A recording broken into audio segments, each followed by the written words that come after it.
Добрий день. Good afternoon, I want to thank everybody who joined us. Media Center of Ukraine. Ukrinform continues its operation. It's the day 245 of our fight for freedom, and now we will talk about the changes in Kremlin's narratives. We're having Vadym Denysenko on air, the executive director of Ukrainian Institute for the Future. Mr. Vadym, good afternoon. Good afternoon. Mr. Vadym, the rhetorics of Russia within the last weeks has changed for a little bit. If previously they threatened all the world with the use of the nuclear weapon, now all the propagandist speakers and the government officials are talking about use of so-called dirty bomb by Ukraine. What does it talk about, this change of narrative, and what should we expect from this position? We should divide up for two things. The first is the internal, and the second is external rhetorics of Russian. If we talk about the external, starting from the moment when they started talking about the dirty bomb, talking to their partners in United States, France, and Turkey, they started talking actively about Russia's readiness to negotiation. The same was repeated on the very next day by Gerasimov and by Lavrov. They started using those statements recently very actively, telling that Ukrainians want to use the dirty bomb, which nobody in the world believed to. And this is just the entourage to avert the attention from Russia's as aggressors. And the second subject is they want negotiations.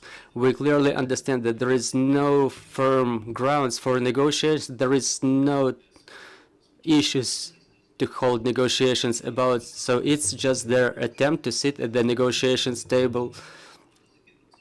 And their negotiation effort will not be in ending the warfare operations. Their negotiations will only be an attempt of, so to say, concede something, for example, to impede the provision, the supply of weapons by the world to Ukraine. Or, for example, they may act as if they want to hold negotiations about the continuation of the grain deal. But talking about the internal rhetorics of Russia, they changed narratives a couple of times lately, within the last couple of weeks, because like an average citizen in Ukraine or in Russia does not understand what this war is for. They still do not understand, or they don't have the imagination that it's their people's war. And now, within the last few weeks, they changed their narratives, including the one with the dirty bomb, and now we're back to, in fact, to Russian narratives telling like we kill everybody in the world in our fight for peace. But back in USSR, it could be justified by the establishment of democracy and communism throughout the world. But now in year 2022, they say that we kill everyone we want to build the world, which would be established based on the traditional values, so to say. Now, the latest statement by the Russian patriarch saying that Russia is in war with Antichrist. They try to put the following myth into the heads of their citizens, that we can kill whoever we want because we're fighting, say, against homosexuality. This is what they're trying to put in the heads of their people, and this dirty bomb is just one of the elements in this dirty game in their attempts to force the Western countries to sit at the negotiations table and to impose this idea on their citizens that this is people's war and they fight the world evil. Mr. Vadym, the Ukrainian Institute for Future actively researches the situation with the change in Kremlin's elites. What's happening now? We see the growth of the roles of such a character as Prigozhin. Even we see some public statements about the growth of his role. And in our opinion, as in the eyes of information consumers, there is a tension between the mercenaries, and this conflict is getting harsher. How can you comment? What can this lead to? First of all, this antagonism is going on for a long time already. It didn't start just recently. It started, in fact, a month ago, starting from the Kharkiv region breakthrough by Ukrainian armed forces. Starting from those days, Prigozhin's role started growing actively, and the key task of his units of his mercenaries is to try to, first of all, Prigozhin wants to enter the top league of Russian politics, to become a so-called self-made person, and having most capable units of the Russian hands on one hand, and like Russian propagandist Nesmian mentioned, Prigozhin has direct contacts with the criminal kings, the thieves-in-law, so-called, and when you enter this top league, you get a lot of materials with the help of which you can blackmail the top government officials, and in fact the authorities starts to control the criminal top crowds, so to say.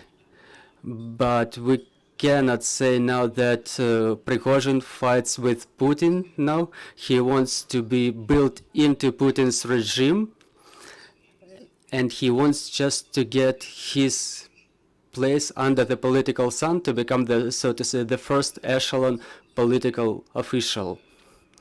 But he keeps working on that, and together with Kadyrov, they think that if they get some institutional capabilities, for example, if Kadyrov enters those higher, the top echelon of Russian political authorities, they establish some road to the future, to the political future for them.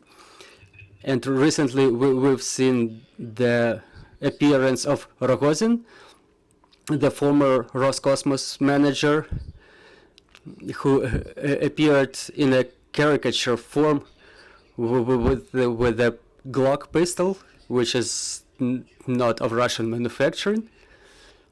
And he started making statements about war, about the front.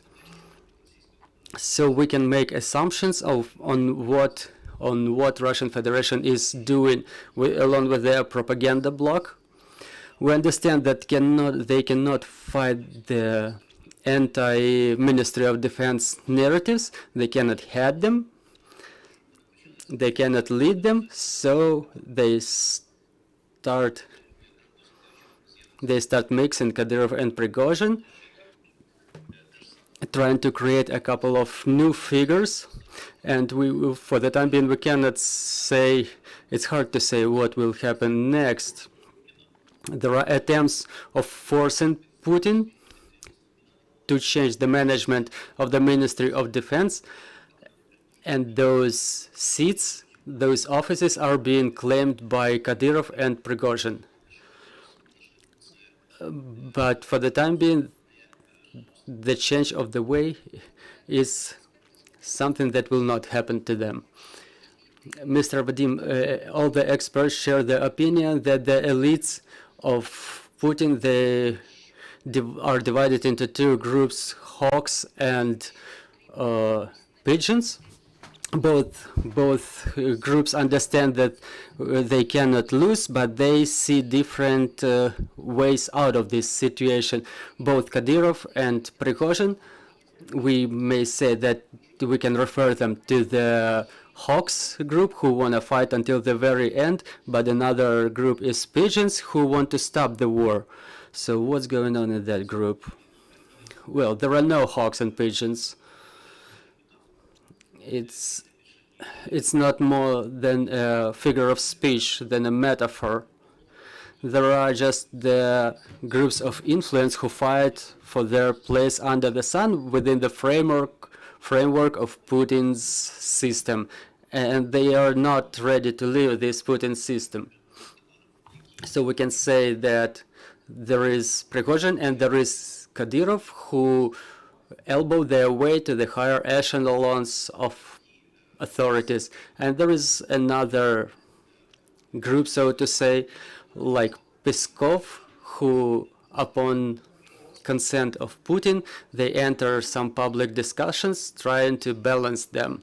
As of now, due to the fact that starting from the Kharkiv breakthrough and starting from the mobilization, de facto, Putin is ready to take some involuntary decisions, but rather he takes his resolutions based upon the actual events, on what's happening in the on the front lines. Now, with the resources that Putin has at his hands, for like Prigozhin's Wagner and Rosgvardia, it doesn't still mean that they will not turn immediately into people who would not be ready for negotiations. The war, they fight for their place under the sun to institutionalize themselves and turn themselves into heavyweight political figures. What's your estimates of the mood of Russian society? Did it change with the start of mobilization? Unfortunately, we can say that any protest tune in Russia does not exist, and unfortunately we cannot forecast any that would be resultant from mobilization.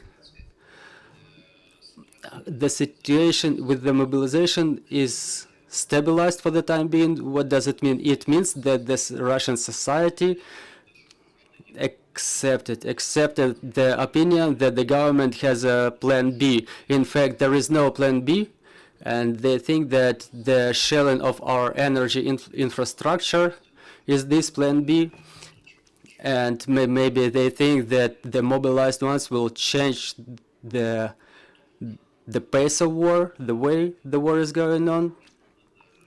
Putin is just taking a small break, and he thinks he has enough time to change something inside of his country, in his ranks. And the population believes that with this plan B, they may end the war soon. For example, if we use this plan B, so unfortunately, Putin still has these problems even using this plan B. Now we see a conflict surfacing inside the Russian army. We see information about the mass shootings in the polygon. Like yesterday, there was a video about Russians beating one of their Muslim comrades. Can we forecast that the scale of these conflicts will grow? I hope very much that the scale of these conflicts will increase, because it will lead to internal breakdown in the ranks of Russian armies. And these conflicts, these viral videos, they don't work for within the long-term perspective, because we see them working for like one day, or maybe happening just until we see another viral video. Or still, it is a positive trend for us, but we have to keep in mind that it will show their fundamental results after maybe more than 1 month. Dear colleagues, your questions. Vitaly Holop, Ukrinform. The session of the United Nations Assembly. What could be the argument of Russia regarding the dirty bomb? What could be their allegations? In fact, well, first of all, we have to understand that they didn't even think a lot about the legend, about documents. We've seen them, in fact, only publish one article in RIA Novosti, Russian state news agency, saying that this agency has information about this dirty bomb. And right after that, we've heard the telephone conversation of Shoigu. So that they did not seek any support with the plan B. They just made up this story to make the information noise. So it was only done with the view of this information campaign based on the information noise. Another question specifically about RIA Novosti, that they claim that this program was immediately wrapped up in Ukraine. Was it an attempt to make their way out of this dead end, or was it just another news for their internal consumer? Well, it's the piece of news which would be maintained for just a couple of days. For example, they will tell that Ukraine started wrapping up the program, but haven't wrapped it up in full yet, just until another news, another sensational news surfacing. And another last question from Ukrinform. You, Mr. Vadym, you mentioned that all these attempts are just links of the chain to pull us into negotiation, pull us or the world into the negotiations. What would be the other steps that you could forecast? Well, what else can they do in future to get us involved in negotiations with Russia? I don't think that we will find anything new from the Russians, because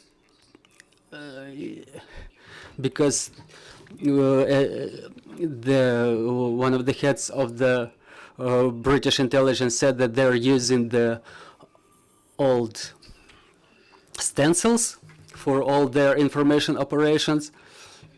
They may speak about inflation in Russia. They may say about the gas blackmailing, which already doesn't work now. The problem is that half a year ago, Russians thought they would create the energy crisis in Europe. They were going to create a migration crisis, which would result from the hungry strikes in Africa and Asia. And they thought that this crisis in Europe would force the Europeans to sit at the negotiations table, and they were counting on the worldview crisis, on the ecological crisis, because the green parties are very powerful in Europe, and they thought they would be able to create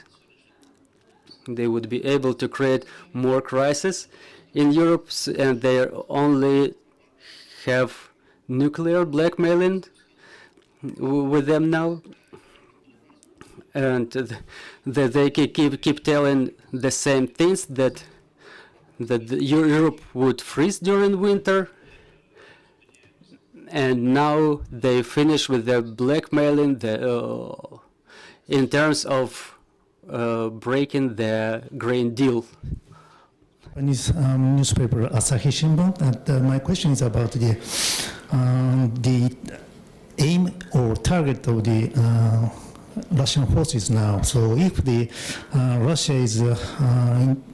if Russia intends to delay the situation developing by the disinformation war, but after that, what is the real target of the Russian forces? Are they only waiting for the winter, or somehow they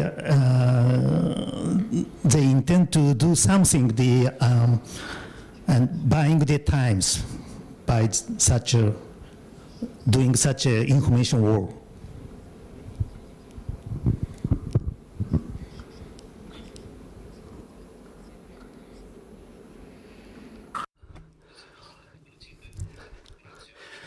Well, the target of their information operations is to get everybody involved in the negotiation process. They need a break at the front lines because they want to stabilize the front line, and they want to try to get themselves prepared, regroup to find new sources of weapons supply.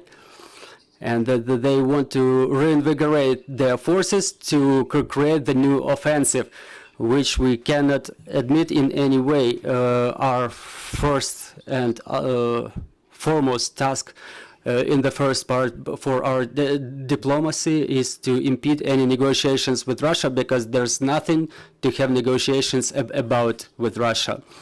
And the last question, Mr. Vadym, about Belarus. Will Putin achieve his goal in getting Lukashenko involved in this war?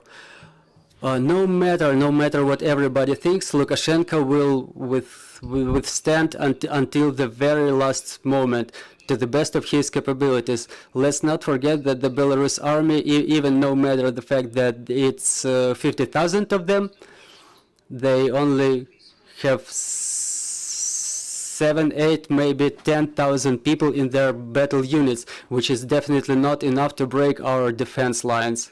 So we have to follow the process of accumulation of personnel and material in the northern border of Ukraine. As of now, there are